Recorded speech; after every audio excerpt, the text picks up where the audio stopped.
I am glad to welcome you on my channel. Vanessa, put that phone away and help me with the gravy. My stepmother Claire snapped from across the kitchen, her voice sharp enough to cut glass. I looked up from my college textbooks scattered across the counter, where I had been studying between helping with Thanksgiving preparations. The tension in our Denver home was thick as molasses, and I could feel something wasn't right. My name is Vanessa McBride, and at 21, I was a junior at Colorado State University, majoring in criminal justice. I had always been fascinated by law enforcement, dreaming of becoming an FBI agent myself someday.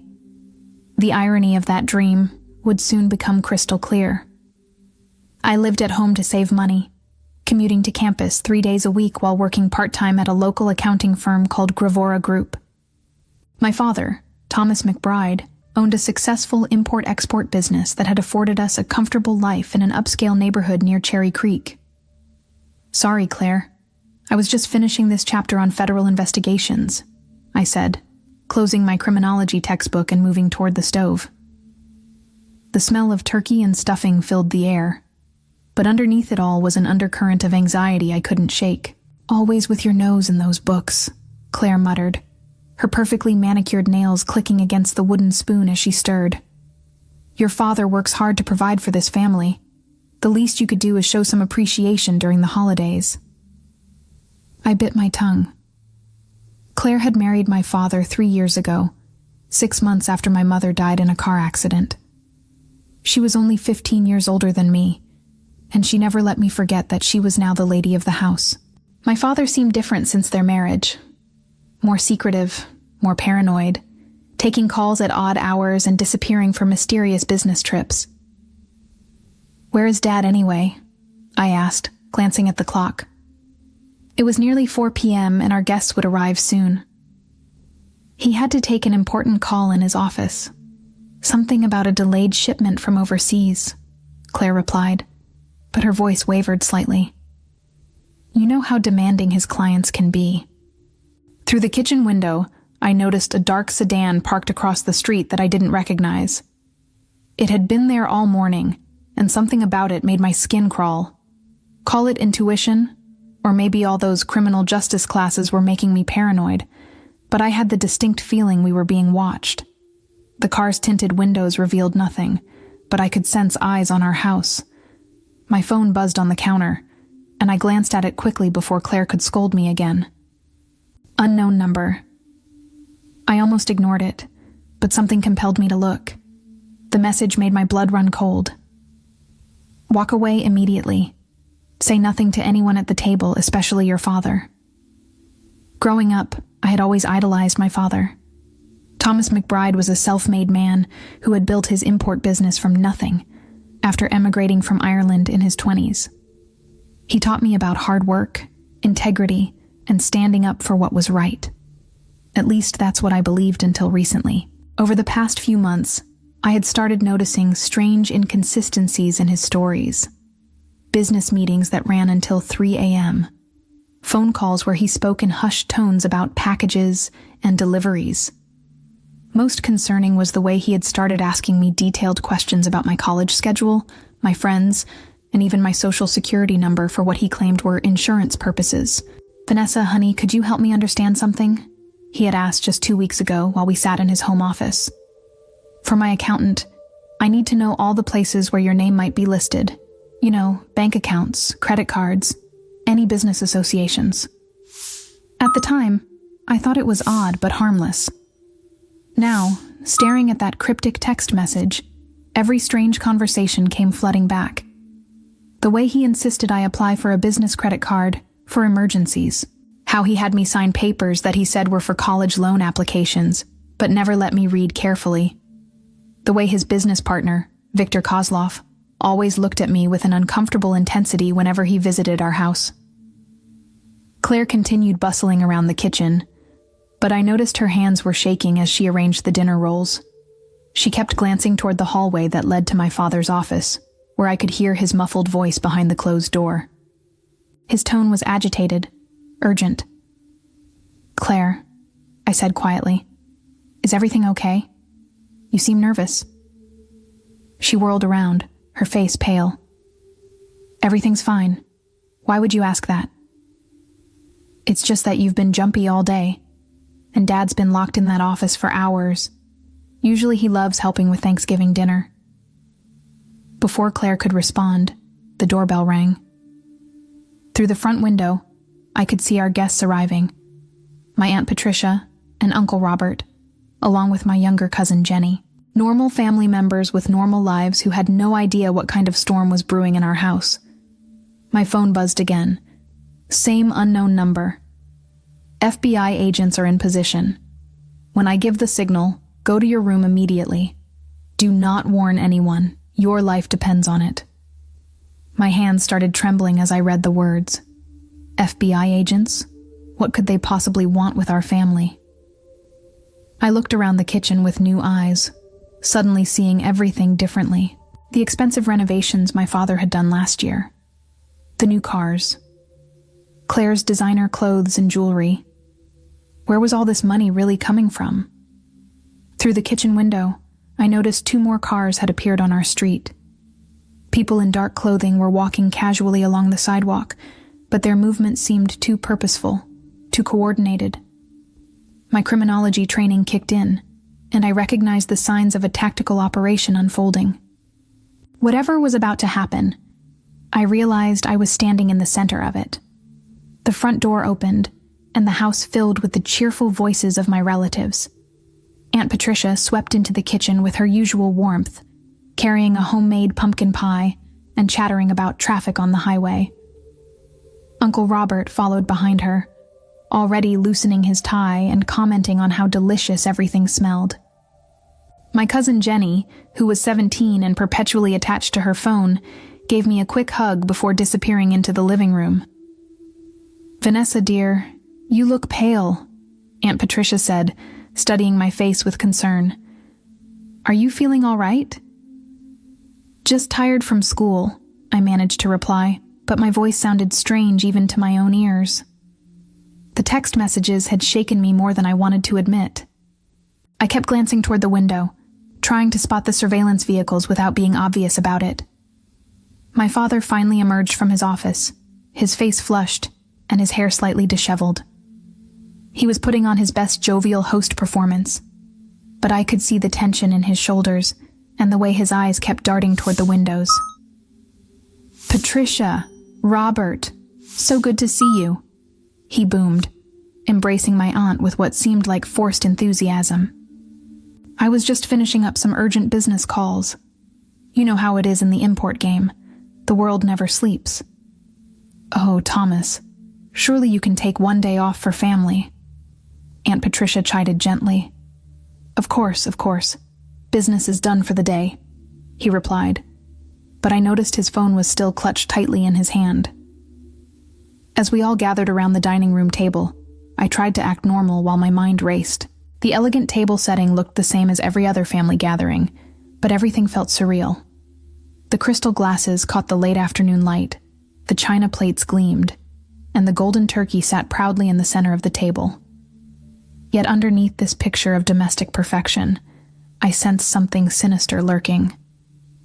My father said grace, his voice steady and familiar, but I found myself studying his face instead of bowing my head.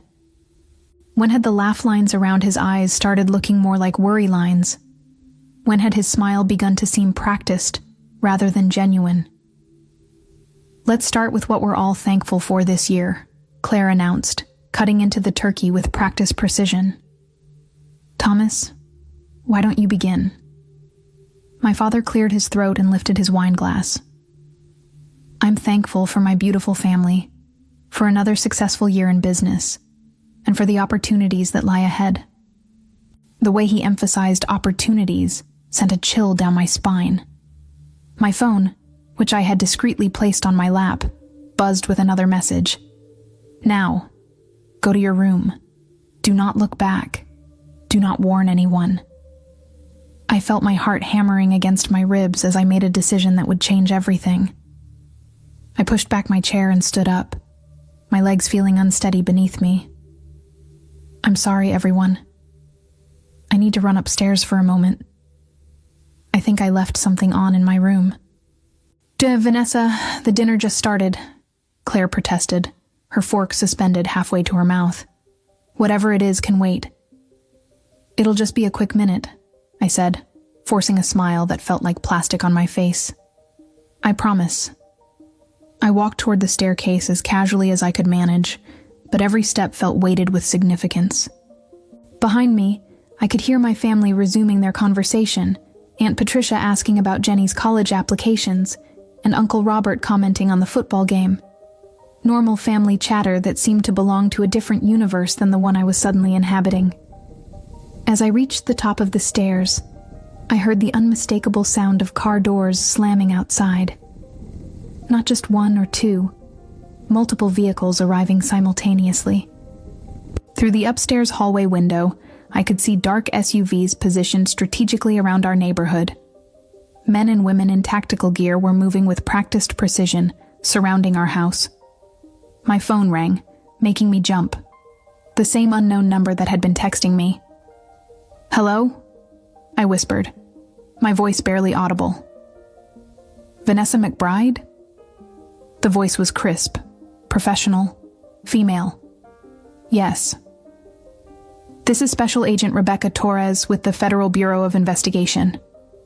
I need you to listen carefully and follow my instructions exactly. Your life may depend on it." The words hit me like a physical blow. FBI. This was really happening. "I don't understand. What's going on?" "Your father's business is not what you think it is. We have evidence that he's been using your identity to facilitate illegal arms trafficking. You're not just an innocent bystander. You're being set up as a fall guy for federal crimes." The hallway seemed to spin around me. Arms trafficking? My father? The man who had taught me to ride a bike and helped me with my homework was a criminal? "That's impossible," I breathed into the phone. "He imports textiles and furniture." "Vanessa, listen to me. In about 30 seconds, we're going to execute a federal warrant on your house. Your father is expecting this. We believe he's planning to eliminate any witnesses who could implicate him. That includes you." The words "eliminate witnesses" sent ice through my veins. "You're saying my father wants to kill me?" "We have recorded conversations indicating that he views you as a liability. He's been using your personal information to create shell companies, forge documents, and launder money from weapon sales. If he goes down, he's planning to make it look like you were the mastermind." Downstairs, I could hear the conversation continuing normally. Jenny was laughing at something Uncle Robert had said. Claire was asking if anyone wanted more wine. The domesticity of it all felt obscene given what I was learning. "What do I do?" I whispered. "Stay exactly where you are. Do not go back downstairs under any circumstances. We're coming in through the front door in 10 seconds. Your father may try to call you down. Do not respond." As if on cue, my father's voice boomed up the stairs. "Vanessa, come down here, sweetheart. Your Aunt Patricia wants to tell you about her trip to Europe." My blood turned to ice. The timing was too perfect, too convenient. Agent Torres was right. He was trying to get me back downstairs before the FBI arrived. "Vanessa," my father called again, his voice sharper this time. "Come down here right now." Through my bedroom window, I could see tactical officers taking positions around our house, snipers on neighboring rooftops, armored vehicles blocking both ends of our street. This wasn't just an arrest. This was a major federal operation. "They're here," Agent Torres said through my phone. "Whatever happens next, do not move from where you are." The front door exploded inward with a tremendous crash. Shouts erupted from downstairs. "FBI, federal agents, everyone on the ground." I could hear my aunt screaming, chairs scraping against the floor, and my father's voice raised in furious protest. But what chilled me most was Claire's reaction, or rather, her lack of one. Instead of surprised screams, I heard her say in a calm, resigned voice, "Thomas, they know everything." The sounds from downstairs were chaos incarnate. Heavy boots thundered across our hardwood floors. Multiple voices shouted commands, "Hands where we can see them. Do not move. Secure the perimeter. Through my phone, Agent Torres kept me informed. Your father just tried to reach for something in his jacket. My colleagues have him restrained. Your stepmother is being cooperative.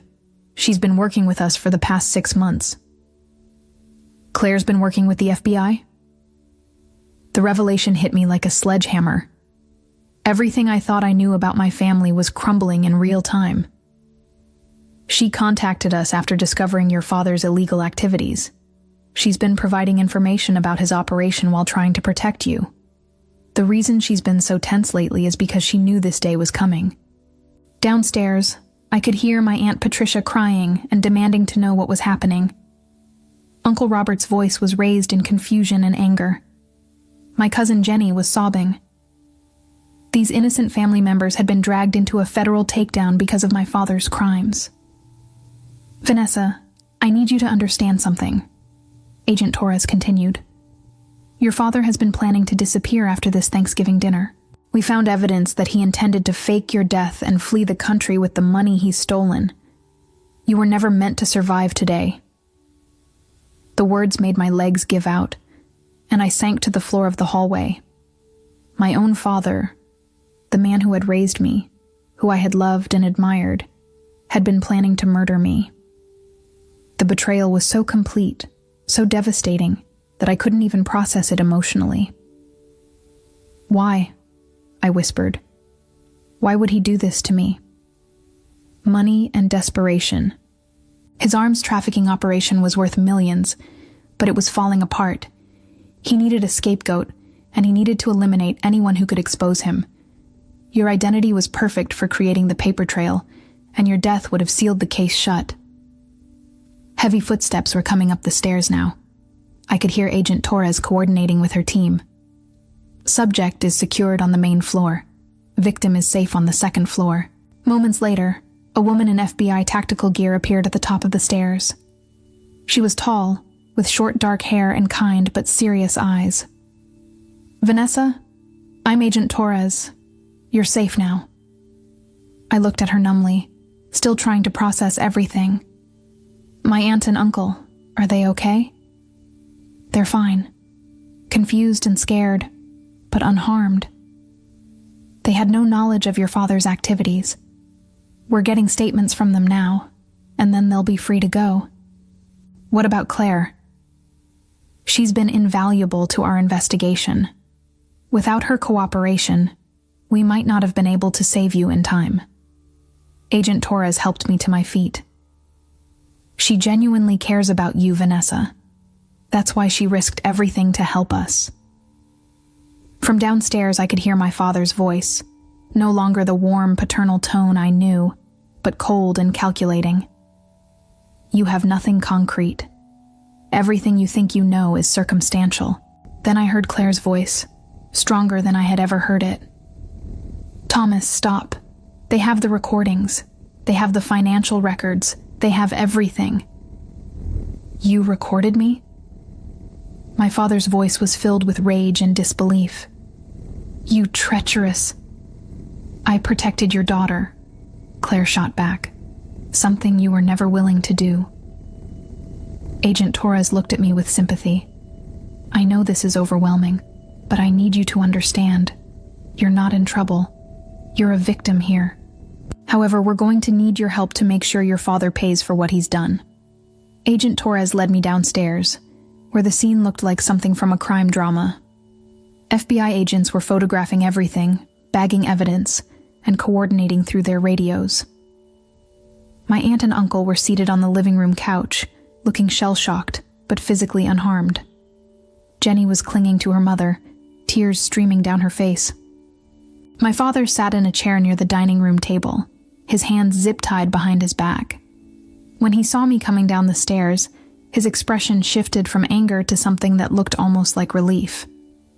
Vanessa, thank God you're safe, he said, his voice taking on that familiar paternal warmth. These agents have made some terrible mistake. I can explain everything. But I could see right through him now. The performance was flawless. The concerned father, the innocent businessman caught up in a misunderstanding. If I hadn't heard Agent Torres's explanation, if I hadn't seen the tactical operation unfold, I might have believed him.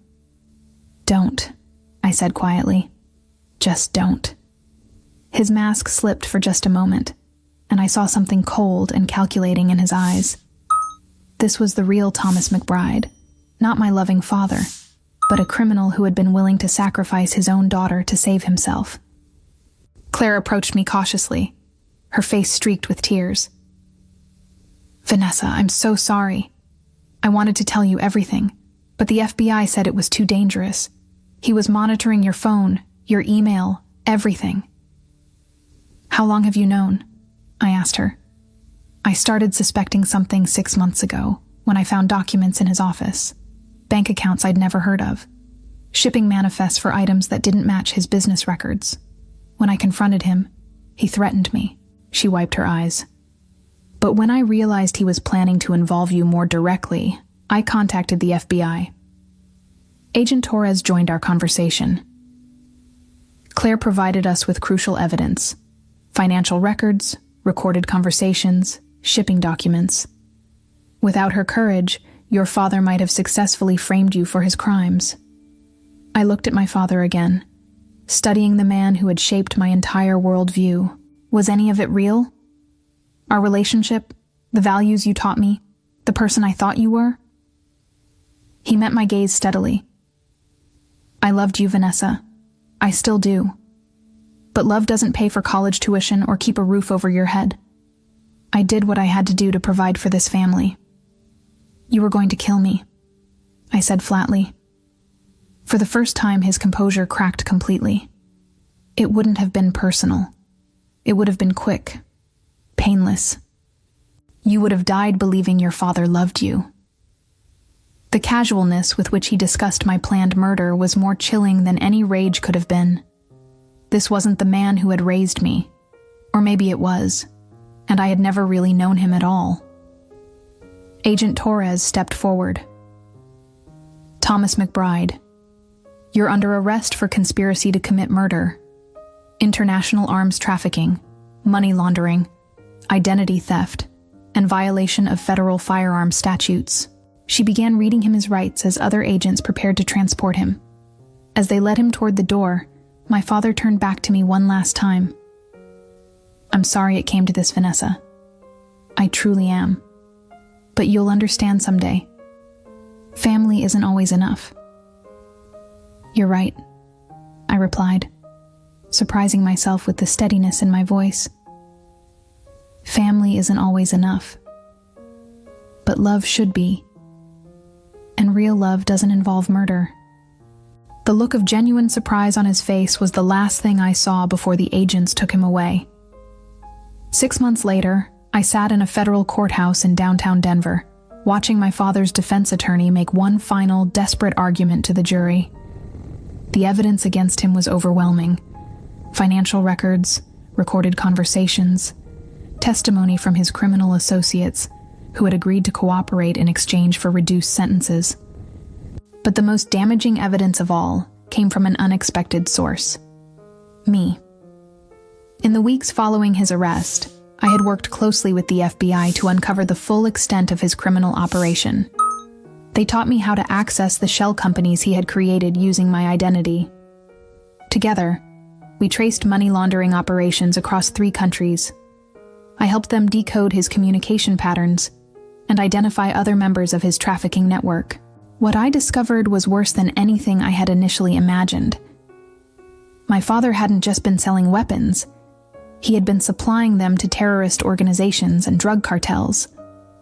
The blood money that had paid for my college tuition, our house, our comfortable lifestyle, was stained with the lives of countless innocent people.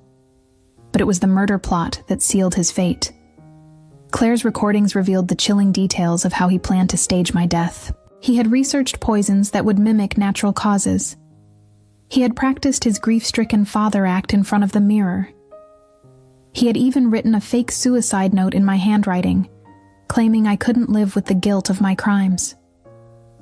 "Ladies and gentlemen of the jury," the prosecutor said in her closing statement, "Thomas McBride didn't just betray his country. He betrayed the most sacred trust of all, that between a father and daughter. He was willing to murder his own child to avoid accountability for his crimes. As the jury filed out to deliberate, my father's eyes met mine across the courtroom. I felt nothing. No love, no hatred, no sadness. Just a cold satisfaction that justice was finally being served. The jury deliberated for less than 3 hours. When they returned, the foreman stood and delivered their verdict. Guilty on all counts. My father's face remained impassive, but I saw his hands tremble slightly as the judge announced his sentence. Life in federal prison without the possibility of parole. As the guards led him away in shackles, I felt a profound sense of closure. The man who had raised me was gone, but the monster who had planned to kill me was finally being held accountable. Outside the courthouse, Agent Torres found me on the steps. "How do you feel?" she asked. "Free," I replied, and meant it. For the first time in months, I feel completely free. Claire joined us, her face showing the relief of someone who had carried a terrible burden for too long. "Thank you," she said to me, "for being strong enough to see this through." "Thank you for saving my life," I replied. "I know it couldn't have been easy." She smiled sadly. "You're the closest thing to a daughter I've ever had. I couldn't let him hurt you." Agent Torres handed me a business card. "I meant what I said before. If you're still interested in a career with the FBI, you have my recommendation. What you've accomplished over these past 6 months, the way you've helped us unravel this case, shows exactly the kind of integrity and intelligence we need." I looked at the card, thinking about my childhood dreams of becoming an FBI agent. Those dreams had been born from watching my father, believing he represented justice and moral courage. Now I knew the truth about him, but somehow that made my calling even clearer. "I'll think about it," I said, but I had already made my decision. Years later, Thomas McBride died alone in federal prison, his arms trafficking network completely dismantled, and his co-conspirators serving lengthy sentences. His reputation was destroyed, his assets seized, and his name became synonymous with betrayal in law enforcement circles. Claire used the seized assets to establish a foundation for victims of arms trafficking, ensuring that his blood money would finally serve a righteous purpose. As for me, I graduated summa cum laude and joined the FBI's counterterrorism division, where I specialized in tracking down criminals who exploit their own families for profit. Every case I solved, every criminal I helped bring to justice, felt like a small victory over the man who had tried to destroy me. The revenge I had sought wasn't just personal, it was a commitment to ensuring that no other child would suffer what he had planned for me.